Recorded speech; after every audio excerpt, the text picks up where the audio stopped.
Hello everyone, welcome back to my channel और welcome back to my another vlog. So हमारी trip का ये है लास्ट डे।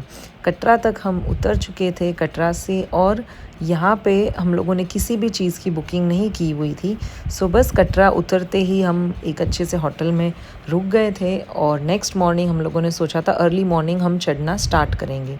तो बस सबसे पहले मैं उठी हूँ, आरुष के पापा हम दोनों रेडी हो गए हैं। और सबसे बड़ा जो टास्क होता है वो होता है बच्चों को उठाना। तो बच्चे तो जैसे थक चुके थे, तो हम लोगों ने सोचा पहले हम रेडी होते हैं, सारे बैग वगैरह अच्छे से पैक कर लेती हूँ, फिर मैं बच्चों को उठाऊंगी। तो बस मैं टीवी पे ये सॉन्ग चला रही थी ताकि इसकी आवाज़ से बच्चे थोड़ा सा हिलना डुलना स्टार्ट करें, और मैं इन लोगों को उठा देती हूँ। और यहाँ पे मैं सब लोगों को हेलो बोल रही हूँ, गुड मॉर्निंग बोल रही थी।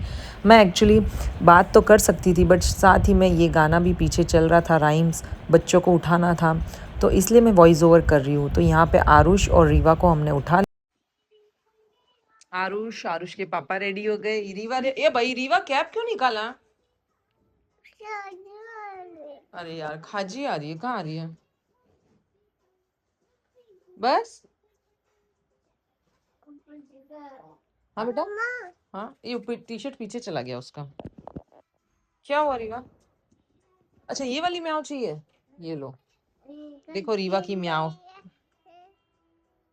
किसकी म्याऊ? क्या माँ म्याऊ है ये बेटा? है। और सुबह के चाय नाश्ता करके हम लोग सुबह 7 बजे निकल गए थे अपने होटल से। और यहाँ पे ये हमारा फ़र्स्ट चेकिंग पॉइंट था। हम लोगों ने हमारे आईडी कार्ड बनवा लिए थे, और फ़र्स्ट चेकिंग था तो हमारी जल्दी हो गई थी, तो हम इस तरफ आकर हमारे हस्बैंड्स का वेट कर रहे थे। तो क्योंकि ये नवरात्रि के सेकेंड डे था, उसी पीरियड में नवरात्रि भी स्टार्ट हो गए थे, तो ये सेकेंड डे थे, तो इतनी रश नहीं थी। तो हम बस वेट कर रहे हैं कि जब हमारे हस्बैंड आ जाए तो हम यहाँ से हमारे हस्बैंड आ जाए तो यहाँ से हम चढ़ना स्टार्ट कर सकते हैं। सो हम लोगों ने यहाँ से मुंबई से जब हम निकले थे, तभी हम लोगों ने इलेक्ट्रिक वैन के टिकट्स जो थे वो हम लोगों ने बुक कर लिए थे, और उसके ऊपर जो भैरव बाबा के जाना है वहाँ के लिए हम लोगों ने केबल कार भी बुक कर ली थी। तो हमें जब बस यहाँ से अर्धकुंवारी तक चल के जाना था, तो हम लोगों ने सोचा था कि हम घोड़े वगैरह कर लेंगे, बट हम लोगों को लगा हम चढ़ पाएंगे। तो बच्चों के लिए बढ़िया सी वहाँ पे प्रैम फैसिलिटी अवेलेबल थी, जो कि मुझे पर्सनली बहुत अच्छी लगी, क्योंकि आज से 12-13 साल पहले जब मैं आई थी तब ये नहीं था, और पिट्टू की तरह पीछे पीछे की लेकर बच्चों को ऐसे चढ़ते थे ऊपर। तो यहाँ पे ये प्रैम है, और प्रैम के आगे काफ़ी अच्छे अच्छे छोटे छोटे से टॉयज़ है, जिसको देख के बच्चे एंगेज रहते हैं। और हमारे साथ ये भैया भी थे, जो जहाँ तक हम चले वो हमारे साथ चले, जहाँ हम रुके वहाँ ये भैया भी रुके। तो ये काफ़ी अच्छी फैसिलिटी थी, और हम सब चारों जन चल कर चढ़े थे, तो हमारे बच्चों की तो हमें टेंशन थी नहीं। तो हमने हमारी यात्रा को यहाँ से स्टार्ट कर दिया। सुंदर सुंदर से नज़ारे देखते देखते हम चल पड़े आगे, और अर्धकुंवारी तक हम पहुँचे थे। तो वहाँ गए तो हमारा ये चीज़ हो गई थी कि वहाँ की जो इलेक्ट्रिक वैन थी वो सब टाइम से पहले निकल चुकी थी। हम वहाँ पहुँचे थे कुछ 10 बजे, 9:30-10 बजे पहुँचे थे, और 1 घंटा वहाँ बैठे थे, बट वहाँ जाके हमें पता चला कि हमें कार के लिए वेट करना पड़ेगा 1 बजे तक। तो हम वहाँ से भी आगे हमने सोचा चलते हैं, बच्चों को वापस प्रैम में बिठाया, और हम और आगे चलते गए। और मौसम इतना अच्छा था वहाँ पे भी, आप साइड साइड में देख सकते हो सब फॉग है। इनफैक्ट जैसे ऊपर चल रहे थे हम, फॉग इतना बढ़ते जा रहा था, इतना बढ़ते जा रहा था, जैसे सामने कोई है ही नहीं हमारे। तो थोड़े चढ़े फिर बैठे, थोड़े चढ़े, ऐसे करते करते हम हमारे भवन तक पहुंच गए थे। और ये ऐसे सुंदर से छोटे छोटे से मैंने क्लिप्स लिए हैं, जिससे आपको पता चलेगा कि कितना फॉग था और कितनी हल्की हल्की सी बारिश थी।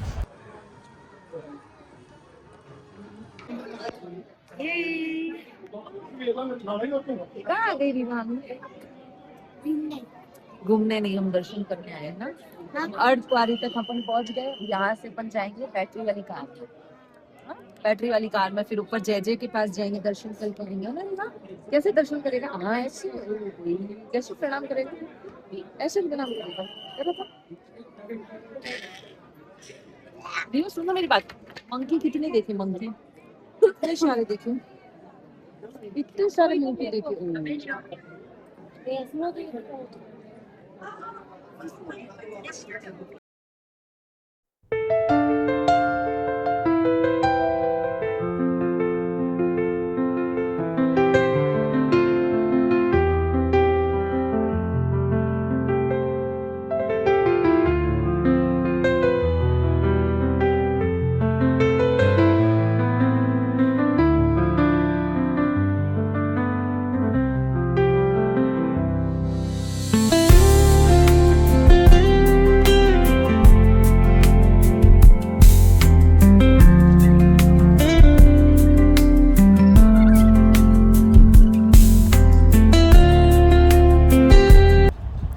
4 घंटे की चढ़ाई करने के बाद हमें सबसे पहले दिखा ये सुंदर सा नज़ारा।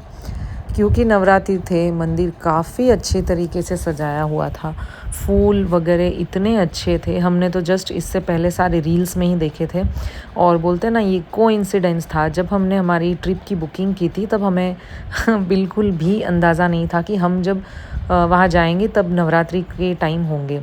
जैसे ट्रिप होने वाली थी उसके 10 से 15 दिन पहले मुझे क्लिक हुआ था और मैंने कैलेंडर देखा था, तब मुझे पता चला कि यार हम जब जाएंगे उस पीरियड में नवरात्रि ही होंगे। और ये काफ़ी अच्छा टाइम था मेरा भी वहाँ जाना। सो काफ़ी कोशिश की थी मैंने इतने सालों में कि मैं जाऊँ, बट वो हो नहीं पाया था। बट बोलते हैं ना, जब बुलावा होता है हम तभी ही जा पाते हैं उस जगह पे। सो ठीक 12 साल बाद मुझे वापस बुलावा आया तो मैं अपनी फुल फैमिली के साथ गई, मैं, मेरे हस्बैंड, मेरे बच्चे, और काफ़ी अच्छे से हमारे दर्शन हुए वहाँ पे।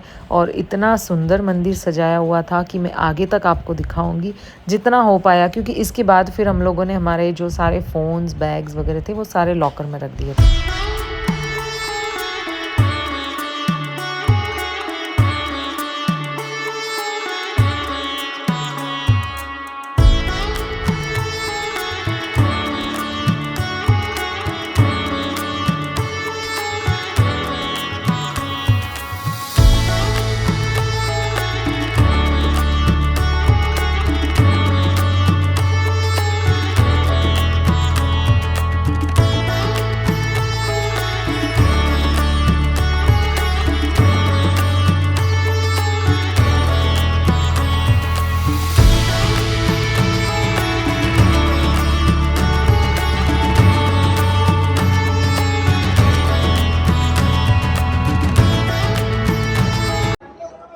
और यहाँ पे 4 घंटों का चढ़ाई करके बहुत ही अच्छे से हमारे हो गए थे दर्शन, और हम दर्शन करके आ गए थे बाहर। इस तरह से जो ये बड़ा गेट दिखा है, यहाँ से हम बाहर आए थे और अब हम जा रहे थे रोपवे की तरफ, क्योंकि हमें ऊपर जाना था भैरव बाबा की तरफ। और मौसम हो गया था थोड़ा सा ख़राब, बारिश हो गई थी स्टार्ट। यहाँ पे मैं एक्चुअली वेट कर रही थी इनका। 1-2 पुलिस वालों ने आके मुझे ये भी कहा कि मैडम आप जल्दी ऊपर जाने की कोशिश करिए, मौसम बिगड़ रहा है। बट मैं वेट कर रही थी कि आए तो फिर हम चले साथ में। और बाहर निकलते ही यहाँ पे एक सुंदर सी झांकी बनी हुई थी, क्योंकि अंदर फ़ोन अलाउड नहीं है तो लोग मोस्टली यहीं खड़े होके फ़ोटोज़ निकाल रहे थे और वीडियोज़ बना रहे थे। और काफ़ी सुंदर से ये प्रतिमा बनी हुई थी यहाँ पे। उसके बाद हम रोपवे की लाइन में खड़े और रोपवे से हम चढ़े ऊपर भैरव बाबा पे। यहाँ पे भी ऐसा चीज़ हो गई हमारे साथ कि हम जब गए तब तक तो रोपवे स्टार्ट था। ऊपर जैसे भैरव बाबा के दर्शन किए, वापस रोपवे के यहाँ पे हम आके खड़े, हमें न्यूज़ मिलती है कि रोपवे बंद हो गए क्योंकि मौसम बहुत ख़राब हो गया और बारिश स्टार्ट हो गई। बारिश तो हुई बट इतनी तेज़ बारिश हुई कि जो बर्फ़ के कड़े होते हैं ना, वो लिटरली आ रहे थे। और मैंने फ़र्स्ट टाइम वो चीज़ भी वहाँ पे एक्सपीरियंस कर ली कि ये ऐसे होते हैं करके। तो हमें वहाँ पे भी कुछ फैसिलिटी नहीं थी नीचे आने के लिए, तो हुआ हमारे साथ ऐसे कि हम जब चढ़े तो 14 किलोमीटर और उतरे जब 16 किलोमीटर। और ये है हमारी नेक्स्ट मॉर्निंग, जो फाइनली हम जम्मू कश्मीर को कह रहे थे बाय, और हम निकल रहे थे हमारे मुंबई की तरफ। जब हम वहाँ चढ़ते हैं, उतरते हैं, तब हमें ज़रा भी दर्द का महसूस नहीं होता है। वो हमें अपने आप ऐसी शक्ति आ जाती है कि हम चढ़ भी जाते हैं और उतर भी जाते हैं। बट नेक्स्ट मॉर्निंग जो होता है, हम उठ भी नहीं पाते, बिल्कुल ऐसी सिचुएशन हो जाती है। बट क्योंकि हमारी नेक्स्ट मॉर्निंग की ही फ़्लाइट थी तो हम उठे, रात को पेन किलर वगैरह लेकर सोए थे और हम पहुंच गए हैं जम्मू एयरपोर्ट पे। सो यहाँ से जम्मू एयरपोर्ट में काफ़ी अच्छी चीज़ देखी मैंने, जो बच्चों के लिए थी। प्ले एरिया था वहाँ पे छोटा सा, तो फ़्लाइट आने तक बच्चे वहाँ प्ले एरिया में खेल रहे थे। और क्योंकि हमारी यहाँ से भी कनेक्टेड फ़्लाइट्स थी, सो फाइनली सारा हफ्ते का अच्छे से एंजॉय करके हमारी ट्रिप को बाय बाय अलविदा कहते हुए हम निकल गए।